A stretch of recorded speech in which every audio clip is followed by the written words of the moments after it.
if I remember correctly, Clodsire as one of the ground-type Pokemon. As you can see the teams here, Marcus Shiny with that Shadow Annihilate, which he hasn't used in his previous match, perhaps also because everyone keeps bringing Jumpluff. Jumpluff is all over the place. Yeah. Jumpluff is a really, really good Pokemon. There is still one in here in Borja's team. Now let's see what the other good matchups for Shadow Annihilate can be, because Malamar has the same type attack bonus boosted Psywave, so that is not an optimal matchup. However, Annihilate can still deal some heavy damage there, and there's of course the Diggersby in the back just waiting to be countered down basically, so that is also a nice application here for the Shadow Annihilate. If you can get an energy advantage on Annihilate, like just one counter, you can actually make that match with Malamar really annoying for Malamar. If they let a Rage Fist go, you could just keep shielding and counter it down eventually. So, kind of tough. I think the highlight of the tournament, though, even though it might not be on the winner's side of the bracket anymore, is that Feraligatr. Yeah. Feraligatr has been a menace in this whole tournament. Glad you're finally agreeing. I never disagreed on it. I only disagree with you on Jumpluff. Very good point. Jumpluff is still in the tournament, and Jumpluff is looking good as a prime Annihilate answer. Now we have a rather neutral lead, slightly positive, I want to say, for Shadow Drapion versus Lapras. And this loser semi-finals is a best of 3. We're now back to a best of 3, going for the crunch right before or on Charge Tech Purity with the Sparkling Area from the Lapras. Both Charge Techs will chunk here, and I feel like Poison Sting does almost less damage than Psywave, even though Psywave is resisted. Just kind of a difference in bulk here. I mean, also Poison Sting is not the strongest fast attack in terms of damage, but in the back there is the Malamar lurking for Borja. And if he doesn't get switch against this Shadow Drapion, there is going to be an Azumarill, and I think Borja is going to be very happy to avoid this. This is a Skull Bash! This is a Skull Bash! That's going to do a lot of damage here. At least you brought this Lapras into player range, so you have that going for you.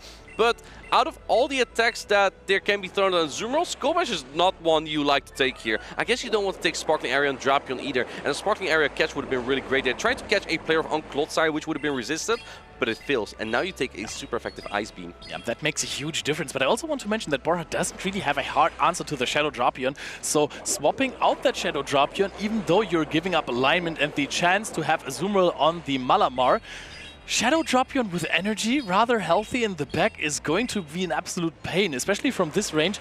That can definitely not be farmed down. We have seen that all over Atlanta. Drapion just keeping energy and then soaking it on Azumarill, going for the Earthquake. I think a Stone Edge may have been enough to knock out here, but it doesn't really matter because Drapion's going to struggle taking this out. We're probably going to see the Cradley come in here, but I think that Borja may be able to launch another charge attack on this. No, coming in back in with the Drapion and expending some energy here makes sense. Poison Sting will be double resisted, so it's hard to Poison Sting this down.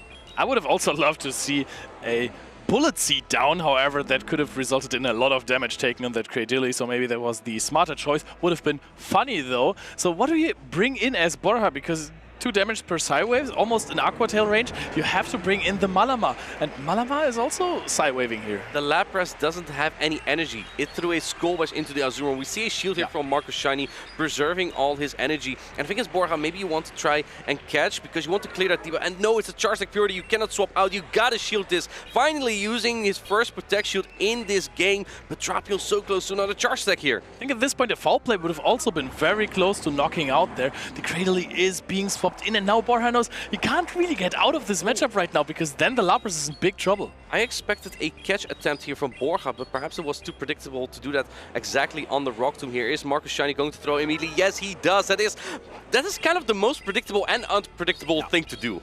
Yep, that is true. You have to shield this if you want to keep the Malamar around. Puts the shield up last second. I think in this situation you could farm up a lot of energy and then go into the Lapras if you have a charge attack. Perhaps trying to go for a catch here. Oh, goes for the CMP. The charge attack priority tie catch here.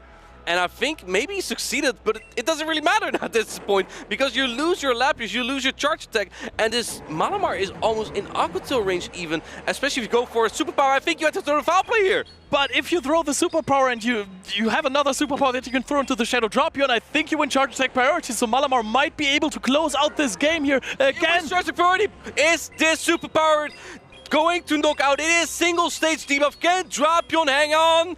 Drapion does not hang on, and the Malamar takes it out. Borja wins another game with Malamar. It's the absolute MVP. What an insane gameplay here.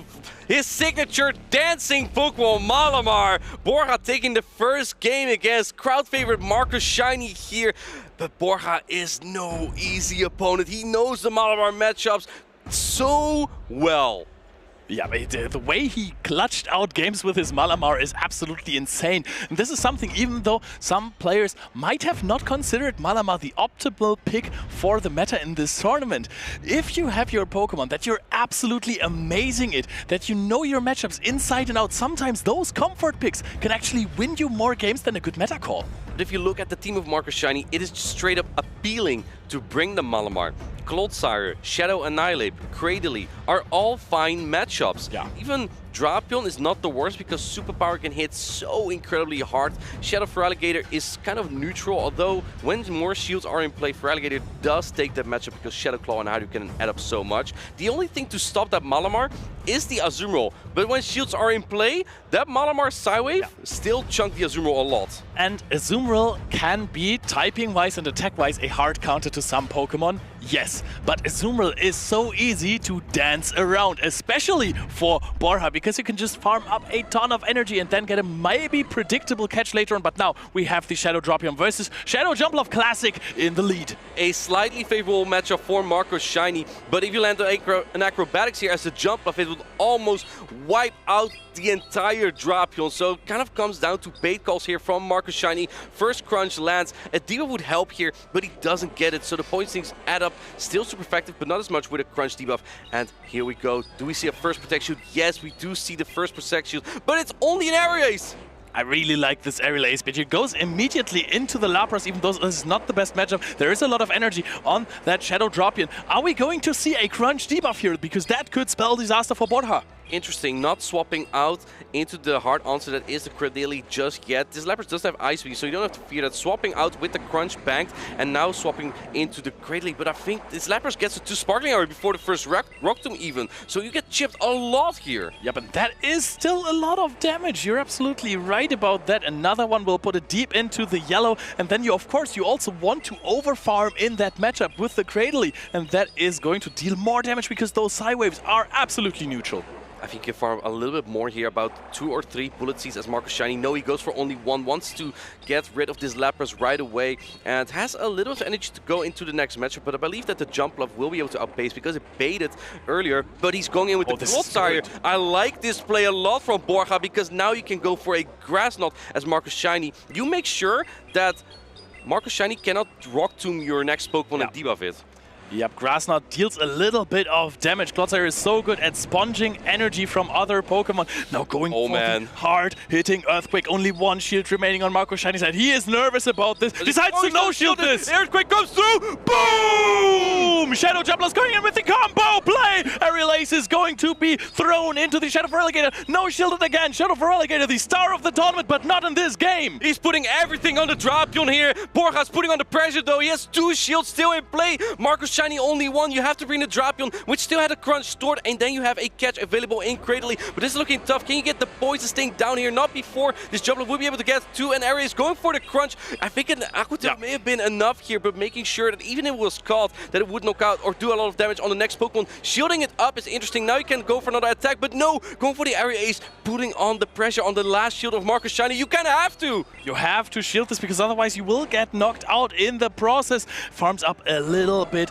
more energy. I don't know if the Cradily is able to get to another charge attack. You need to use 2 Aqua Tail, but there's still a shield remaining. I think Drapion might be able to do it. Perhaps you may require a catch here. Cradily doesn't have a lot of energy left. I believe only 1 Bullet Seed, 1 off the Stone Edge here. And oh, the catch! The sacrificial switch! Marcus Shiny pulls back his chair, goes, yep, I did it. I'm back in this game. There's another Poison Sting coming through for Clodsire, but so far away from victory here. There is 1 protection, but what does it do? There's 2 Aqua Tail. It does nothing because Drapion's second name is Speed. It's getting to another Aqua Tail, only 4 to the next one, and this is why Clodsire is not a Drapion counter. And we will have a deciding game 3. Borja was very close to putting off those headphones. Maybe thought he had to throw because Marcus Shiny was at 2 Aqua Tail. Wasn't quite that. The perfect catch on the Cradily. No charge didn't help as well.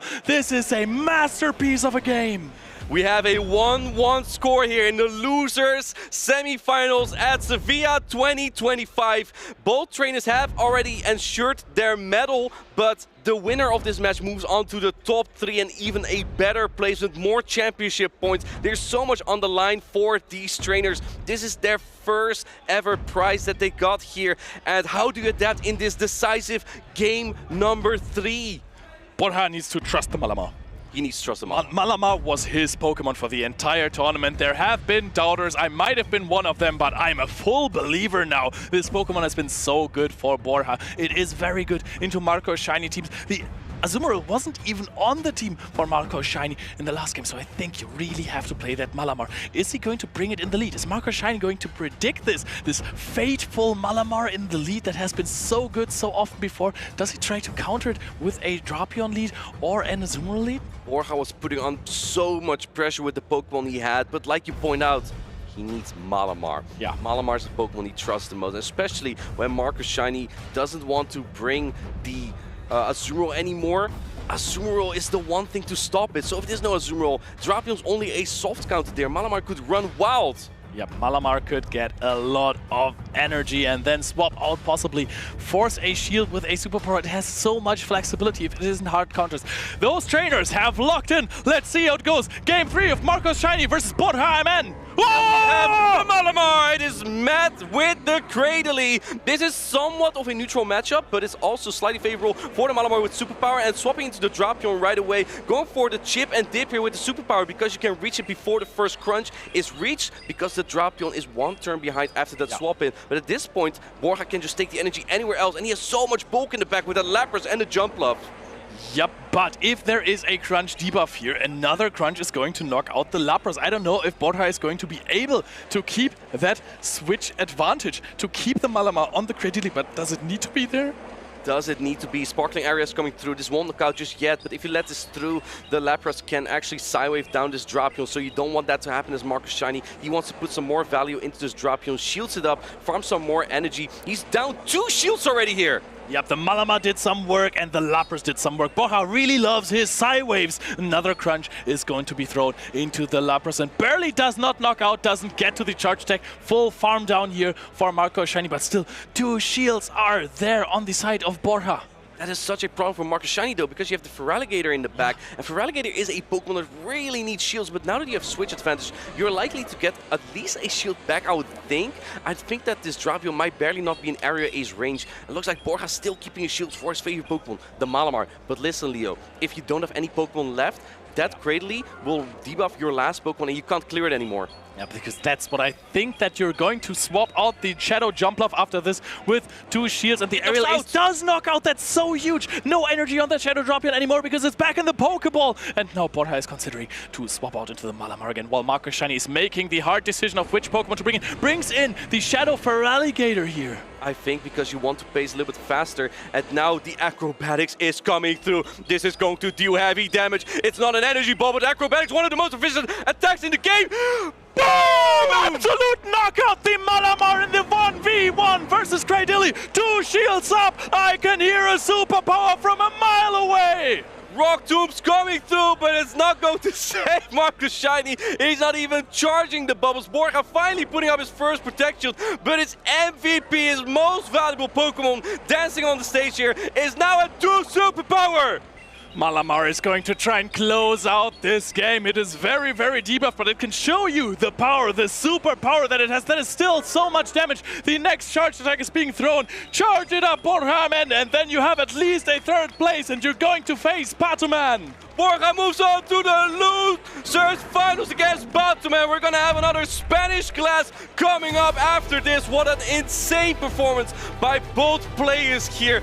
That was crazy. We have a top 4 placement for Marco's shiny and minimum a top 3 placement for Borja. 2 Spanish favorites here that we have in Sevilla. What a run by both players here. Yeah, huge congratulations to both of them. Marco's shiny, of course, the Twitch streamer, he is having the time of his life here. Made it to a medal that's used to it. Borja and then brought Malamar to this tournament. Nobody saw it coming, but Malamar has been so good. It core breaks some of the teams. It beats so many flexible Pokemon. You can just swap it out